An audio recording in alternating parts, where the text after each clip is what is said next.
আসসালামু আলাইকুম। আমি সুমাইয়াস ড্রয়িং ওয়ার্ল্ডে সবাইকে স্বাগত। আজকে আমি তোমাদের সঙ্গে শেয়ার করব কি করে খুব সহজেই ফুলকপি আঁকায় নেওয়া যায়। আর আজকে আমি খুব সহজেই তোমাদের সঙ্গে এই ড্রয়িংটা শেয়ার করেছি। তোমরা যদি এই ভিডিওটিকে না টেনে সম্পূর্ণ ভিডিওটি মনোযোগ সহকারে দেখো, তাহলে আশা করছি প্রথমবারে এই ড্রয়িংটিকে তোমরা আয়ত্ত করে নিতে পারবা। আমার ড্রয়িংগুলো যদি তোমাদের ভালো লাগে তবে আমার চ্যানেলটি সাবস্ক্রাইব করে পাশে থাকা বেল আইকনটি হিট করে দিও। তাহলে আমার করা যে কোনো ড্রয়িংয়ের নোটিফিকেশন সবার আগে তোমাদের কাছে পৌঁছে যাবে। যাই হোক, চলে যাচ্ছি মূল ভিডিওতে। এজন্য আমি প্রথমে একটা পাতার শেপ দিয়ে নিয়েছি। আর তোমরা দেখেই কিন্তু বুঝতে পারছো আমি পাতাটা নিচের দিকে একটু চ্যাপ্টা রেখেছি আর সামনের দিকে একটু সরু রেখেছি। আর তারপরে মাঝের অংশটা কিন্তু আমি এভাবে একটা দাগ দিয়ে নিয়েছি, নিচ থেকে আরেকটা দাগ দিয়ে মাঝের যে বরাবর সেখানে কিন্তু জয়েন্ট করে দিয়েছি। অর্থাৎ নিচে একটু ফাঁকা থাকছে কিন্তু উপরের দিকে যেয়ে আবার জয়েন্ট হয়ে যাচ্ছে। আর যে ফুলকপি থাকে সেটার পাতাগুলো কিন্তু এরকমই দেখতে হয়। তোমরা যারা অলরেডি ফুলকপি দেখেছো তারা তো জানোই। তো সেই ড্রয়িংটাকে কিন্তু আমি এখানে করার চেষ্টা করেছি। আশা করছি তোমাদের এই সহজ ড্রয়িংটা ভালো লাগবে। আমি এখানে খুবই ডিটেলসে তোমাদের সঙ্গে শেয়ার করার চেষ্টা করছি প্রত্যেকটা স্টেপ। তোমরা যদি ভিডিওটি না টেনে সম্পূর্ণ ভিডিওটি দেখো তাহলে আশা করছি বুঝতে পারবা। আশা করছি আজকের ড্রয়িং ভিডিওটি তোমাদের কাছে একটু হলেও হেল্পফুল হবে। আর এই পাশের দিকে কিন্তু আমি অর্ধবৃত্ত শেপ করে নিয়ে নিচের দিকে একটু ঝুলাইয়ে দিয়ে আরেকটা পাতা করে নিচ্ছি। তো তোমরা অবশ্যই চেষ্টা করবা যে আমি যেভাবে যেই দিকে শেপ দিয়ে পাতাগুলো করে নিচ্ছি সেভাবে সেই দিকে শেপ দিয়েই হচ্ছে পাতাগুলো করে নেওয়ার। তাহলে যে ফুলকপির শেপ সেটা কিন্তু দিতে তোমাদের সুবিধা হবে। এবার তোমাদের মনে হতে পারে যে আসলে পাতা দিয়ে কি সত্যিই ফুলকপি করা সম্ভব? আর সেটা জানতে হলে অবশ্যই ফুল ড্রয়িং জুড়ে আমার সঙ্গেই থাকতে হবে। আর এইদিকেও কিন্তু আমি এই পাশ থেকে অর্ধবৃত্ত শেপ করে নিই, একটু বাঁকা বাঁকা করে নিচের দিকে এভাবে ঝুলিয়ে দিয়ে আর একটা পাতা করে নিচ্ছি। আর তোমরা দেখেই বুঝতে পারছো কিন্তু আমি পাতাগুলোর শেপ কিভাবে দিচ্ছি, আমি কিভাবে পাতাগুলোর হাইলাইট পয়েন্টগুলোকে রিমার্ক করেছি। আর এইগুলো করার কারণে কিন্তু এই পাতাগুলোকে দেখতে আরও বেশি ভালো লাগে। এর পরবর্তীতে আমি আরও কিছু পাতাতে অ্যাড করব। তো সেটা জানার জন্য অবশ্যই ফুল ভিডিও জুড়ে আমার সঙ্গেই থাকতে হবে। আর এই পাশ থেকে যে আমি পাতাটা করে নিয়েছিলাম আর তার মাঝের অংশ করে নিয়েছি। আর মাঝের অংশ করার জন্য প্রথমেই একটা দাগ দিয়ে নিতে হবে বাঁকা করে, তারপরে পাশ থেকে আরেকটা দাগ দিয়ে মাঝ বরাবর এভাবে জয়েন্ট করে দিতে হবে। অর্থাৎ নিচের দিকের যে অংশ থাকে সেখানে একটু ফাঁকা থাকবে আর ওপরের দিকে কিন্তু জয়েন্ট করে একই যে দাগ সেটা যেন বোঝা যায়। এভাবে কিন্তু খুবই সহজে এই পাতাগুলো করে নেওয়া যায়। আর ফুলকপির পাতা করার ক্ষেত্রে অবশ্যই এভাবে পাতাগুলোর শেপ দিয়ে নিতে হবে, তাহলে দেখতে কিন্তু অনেক ভালো লাগে। তো তোমরা অবশ্যই এই ছোট্ট ছোট্ট স্টেপগুলো কিন্তু ফলো করার চেষ্টা করবা। আর এই ছোট ছোট স্টেপ ফলো করার কারণে কিন্তু একটা ড্রয়িং আরও বেশি সুন্দর হয়ে ওঠে। তো আশা করছি তোমরা আমার ড্রয়িংটা দেখে বুঝতে পারছো যে আসলে আমি কাজগুলো কিভাবে করছি। এখানে বলে বোঝানোর মতো আসলে কিছুই না, তোমাদেরকে দেখেই বুঝে নিতে হবে যে আমি কোন স্টেপ থেকে কোন স্টেপে আসলে যাচ্ছি আর কিভাবে সম্পূর্ণ কাজটা করে নিচ্ছি। আমি কিন্তু সেম প্রসেস ফলো করে এই পাশের পাতার কাজটাও করে নিয়েছি। তো তোমরাও এভাবে কাজটা করারই চেষ্টা করবা। এরপর আমি আগেই যে পয়েন্টটা তোমাদেরকে দেখিয়ে দিয়েছিলাম সেখানেই আমি একটু কাজ করে নিব। তো সেখানেই আমি তোমাদের আবারও দেখিয়ে দিচ্ছি যে আমি কোন পয়েন্ট থেকে কাজ করব। এই পাতার কিন্তু মাঝ বরাবর থেকে আমি একটা লাভ শেপ দিয়ে নিব। আর একটু আঁকা বাঁকা করে লাভ শেপ দিলে কিন্তু খুবই সহজে যে ফুলকপি সেটা কিন্তু আঁকায় নেওয়া যায়। তো তোমরা এই ড্রয়িংটা দেখে বুঝতে পারছো যে আমি আসলে লাভ শেপগুলো কিভাবে দিচ্ছি। কোনো লাভ শেপ একটু বড় করে দিয়েছি, কোনো লাভ শেপ একটু ছোট করে দিয়েছি। অর্থাৎ একটু হচ্ছে লম্বাটে করে এইরকম লাভ শেপ দিয়ে নিলে কিন্তু খুবই সুন্দর করে যে ফুলকপির ফুলগুলা থাকে সেটাকে ড্র করে নেওয়া যায়। তো তোমরা কিন্তু এই কাজটা এভাবে করে নেওয়ারই চেষ্টা করবা। তারপরে দেখতে পাচ্ছ যে আমি এই পাতার কিন্তু চারিপাশেই এভাবে হচ্ছে লাভ শেপগুলা দিয়ে নিচ্ছি। আর এর মধ্যে কিন্তু অনেকটা ফুলকপির যে শেপ সেটা চলে এসেছে। তো তোমরা আশা করছি বুঝতে পারছো যে আমি এই কাজটা আসলে কিভাবে করছি। তো তখন আমার একটা রাউন্ড পুরোটাই করা হয়ে গেছে, তারপর আমি আবার হচ্ছে পরবর্তী রাউন্ডটা করে নিচ্ছি। আর এর মাঝেই একটা যে প্লাব শেপ করে নিয়েছিলাম সেটা একটু হালকা হয়েছিল, তাই সেই পয়েন্টটাকে আমি একটু ডার্ক করে দিয়েছি। তো এরকম বাঁকা করে হচ্ছে আমি প্রত্যেকটা পয়েন্টে জয়েন্ট করে দিচ্ছি, আবার নিচ থেকে কিন্তু আরেকটু আমি হচ্ছে জয়েন্ট করে দিয়েছি।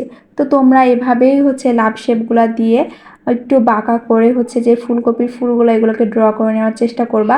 আর আমি তোমাদেরকে ড্রয়িংয়ে যেভাবে দেখিয়েছি তোমরা যদি হুবহু প্রত্যেকটা স্টেপ এভাবে ফলো করো, আশা করছি তোমরা এই ফুলকপিটা কিন্তু প্রথমবারেই একদম পারফেক্ট করে আঁকায় নিতে পারবা। এর জন্য অবশ্যই হচ্ছে তোমাদের এই ড্রয়িংটাকে সম্পূর্ণ দেখতে হবে আর এই ড্রয়িংয়ে বলা প্রতিটি স্টেপ হুবহু ফলো করতে হবে। তো তোমরা যদি এই যে লাভ শেপ এটা একটু বাঁকা করে দিতে না পারো তাহলে তুই একবার প্র্যাকটিস করতে পারো। তাহলে কিন্তু এটা হয়ে যাবে। আর এই ড্রয়িংয়ের ক্ষেত্রে যদি তোমাদের কোনো কিছু বুঝতে অসুবিধে হয় অবশ্যই আমাকে কমেন্টসের মাধ্যমে জানিও, তাহলে আমি আমার সাধ্যমতো চেষ্টা করব তোমাদের সেই প্রবলেমসটাকে সলভ করে দেওয়ার। আর ইন ফিউচারে যেন তোমাদের সেই প্রবলেমস না হয় সেদিকেই খেয়াল রাখার। এরপরে আমি পাশ থেকে কিন্তু আরেকটা পাতা করে নিয়েছি। আর এই পাতা করার কারণে কিন্তু এই যে ফুলকপিটাকে দেখতে কিন্তু আরও বেশি রিয়েলিস্টিক লাগে। তো তোমরা দেখে বুঝতে পারছো যে আমার ফুলকপির যে ফুলের শেপ সেটা কিন্তু ইতিমধ্যে তোমাদের সঙ্গে কথা বলতে বলতে হয়ে গেছে। এরপর আমি অপর পাশ থেকেও কিছু পাতা করে নিব। তো এই পাশ থেকে আমি আরেকটা পাতা করে নিচ্ছি। তো এই পাতাগুলো কিন্তু একটু এরকম নিচের দিকে ঝুলায় ঝুলাই করতে হবে, যেহেতু আমরা বাজার থেকে যখন এই ফুলকপিগুলো কিনি তখন কিন্তু এই পাতাগুলো নিচের দিকে এভাবে ঝোলানো অবস্থায় থাকে। তাই আমি ওই লুকটাকে রিক্রিয়েট করার চেষ্টা করেছি, জানি না কতটা হয়েছে। আমি আমার সাধ্যমতো চেষ্টা করেছি আর কি তোমাদেরকে খুবই সহজভাবে এর ফুল যে ড্রয়িং প্রসেসিং সেটা শেয়ার করার। আর আমি আগেই বলেছি যে আমি ভিডিওর স্পিড একদমই নর্মাল রেখেছি, যেন তোমরা একবার দেখে এই ভিডিওটিকে বা এই ড্রয়িংটিকে খুবই সহজে আয়ত্ত করে নিতে পারো। এরপর আমি পাতা আঁকার জন্য মাঝের অংশটা প্রথমে করে নিয়েছি। তোমরা এর আগে দেখে বুঝতে পেরেছো আমি কিন্তু মাঝের অংশটা পরবর্তীতে করেছি। তবে আমার মনে হলো মাঝের অংশটা প্রথমে করলে কেন জানি এই পাতাটা আরও সহজ করে আঁকা যায়, তাই সেটাও তোমাদের সঙ্গে শেয়ার করে দিলাম। তো তোমাদের যেটা সুবিধা মনে হয় প্রথমে মাঝের অংশটা এঁকেও আঁকতে পারো, আবার প্রথমে বাইরের অংশটাকে পরে মাঝের যে শিরার অংশটা সেটাও পাতাতে অ্যাড করতে পারো। তো তোমরা দেখে বুঝতে পারছো যে আমি প্রথমে মাঝের অংশটা করে নিই, তারপরে সাইডের যে অংশটা করে তারপরে পাতার যে মাঝের দাগগুলো থাকে সেগুলো আমি করে নিচ্ছিলাম।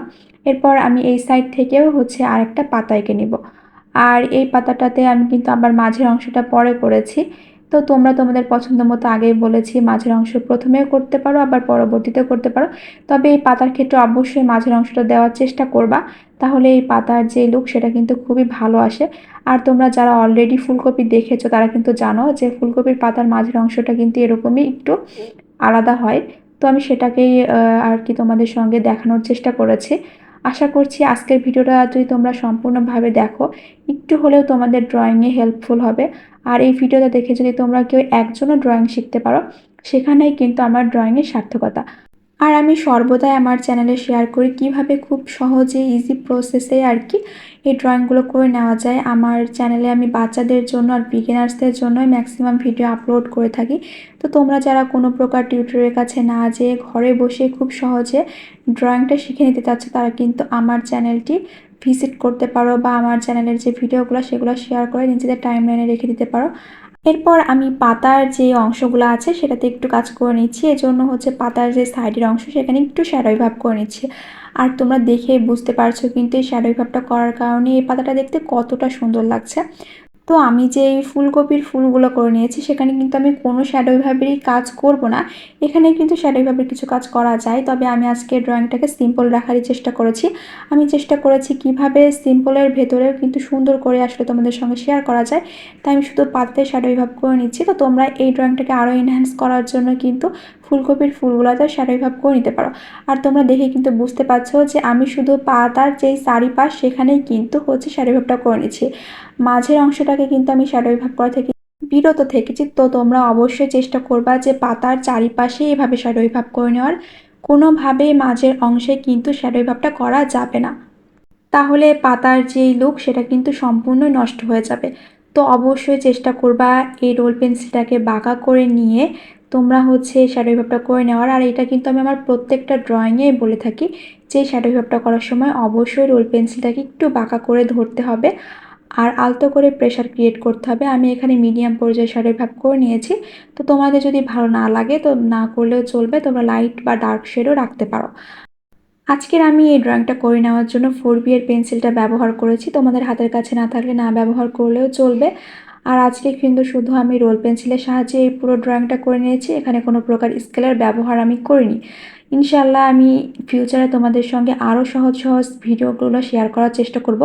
এজন্য অবশ্যই আমার চ্যানেলটিকে সাবস্ক্রাইব করে আমার পাশে থাকতে হবে। এরপর বাকি যে পাতাগুলো আছে সেগুলোতেও কিন্তু আমি সেম প্রসেস ফলো করে শ্যাডোই ভাব করে নিব। আর তোমরা দেখেই বুঝতে পারছো যে অলরেডি যে পাতাগুলোতে আমি শ্যাডোই ভাব করে নিয়েছি আর যেগুলোতে এখনও করা হয়নি সেটার পার্থক্য আসলে কোথায়।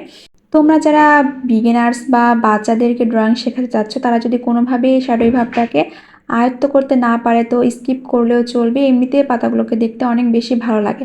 তবে শ্যাডো ইফেক্টটা করলে এটা আরও বেশি সুন্দর লাগে, তবে শ্যাডো ইফেক্ট ছাড়াও দেখতে মোটামুটি ভালোই লাগে। তো তোমরা তোমাদের পছন্দ মতো অ্যাডজাস্ট করে নিবা আর কি।